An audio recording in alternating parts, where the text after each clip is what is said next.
పరిపాలనా సౌలభ్యం కోసమే రాయచోటిని మార్చారన్నారు మంత్రి రాంప్రసాద్ రెడ్డి. తన రాజకీయ భవిష్యత్తుపై బెంగలేదన్నారు.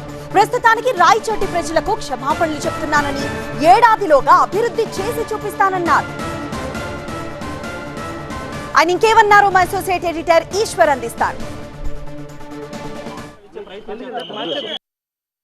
ప్రధానంగా ఆయన ప్రాతినిధ్యం వహిస్తున్న రాయచోటి నియోజకవర్గం అన్నమయ్య జిల్లా కేంద్రంగా ఇప్పటివరకు ఉంది. రేపటి నుంచి దాని స్థానంలో మదనపల్లి ఉండబోతోంది.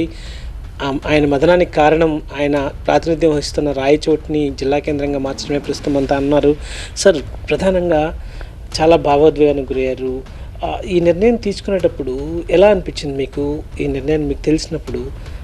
నాకు ఓట్లేసి ఈ స్థాయికి వచ్చేదానికి, అలాగే గత 45 సంవత్సరాలుగా అనుబంధం ఉన్న నియోజకవర్గం మా కుటుంబానికి. అది ఈరోజు ఆ హోదా కోల్పోతానంటే మేము పడుతున్న బాధ ఇంత అంతగా సార్.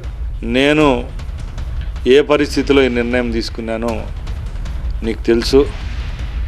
అలాగే నియోజకవర్గ మీద నాకు ప్రేమ లేకపోతే స్వాతంత్రం వచ్చిన తర్వాత మొట్టమొదటిగా ఈ నియోజకవర్గానికి మంత్రి పదవి ఇవ్వడం జరిగింది. అది నీకు ఇవ్వడం అని ఆయన చెప్తా ఉంటే మా 25 మంది ముఖ్యమంత్రి గారితో కలిపి మంత్రివర్గ సభ్యుల మధ్య నేను పడిన బాధ ఇంత అంత కాదండి.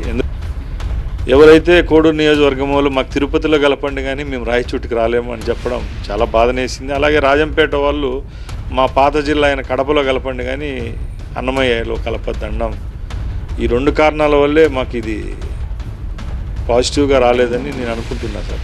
గతంలో జగన్మోహన్ రెడ్డి జిల్లాలు చేసిన రోజు కూడా ఆ రోజున్న పరిస్థితుల్లో 100కి 100 రూపాయలు కరెక్ట్ చేసింటే ఈరోజు ఈ సమస్య లేవనెత్తేది కాదు. నా మంత్రి పదవే రాయచోటిని హెడ్ క్వార్టర్గా లేకుండా చేసిందని ఎవరన్నా నిరూపిస్తే నేను ఏదానికైనా సిద్ధం. ఆయన ఇప్పటికీ చెప్తున్నారు, తప్పకుండా రాయచోటి జిల్లా కేంద్రంగా ఉంటే ఏ విధమైన అభివృద్ధి చేశానో, అది లేకపోయినా కూడా మా తరపు నుంచి కూడా కొన్ని పొరపాట్లు ఉన్నాయని క్యాబినెట్ సాక్షిగా చెప్పారు సారు. అంటే ఆయనలో చిత్తశుద్ధి కనపడతా ఉంది. తప్పకుండా దీన్ని ఒక ఛాలెంజ్గా తీసుకొని రాయచోటి అభివృద్ధిలో నేను అందరినీ కలుపుకొని పోయి ముందుకెళ్తాను. భవిష్యత్తులో రాయచోటి అభివృద్ధిలో కాంప్రమైజ్ అయ్యే ప్రసక్తే లేదు. రాయచోటిని విజయపదాన్ని ముందుకు తీసుకెళ్లే బాధ్యతని ముందుకు తీసుకెళ్తానని ముఖ్యమంత్రి కూడా హామీ ఇచ్చారు. కాబట్టి ప్రజల ఆకాంక్షలకు అనుగుణంగా పనిచేస్తానని ఆయన చెప్తున్న నేపథ్యం అయితే కనిపిస్తుంది. సుదీప్తో ఈశ్వర్, TV9 విజయవాడ నుంచి.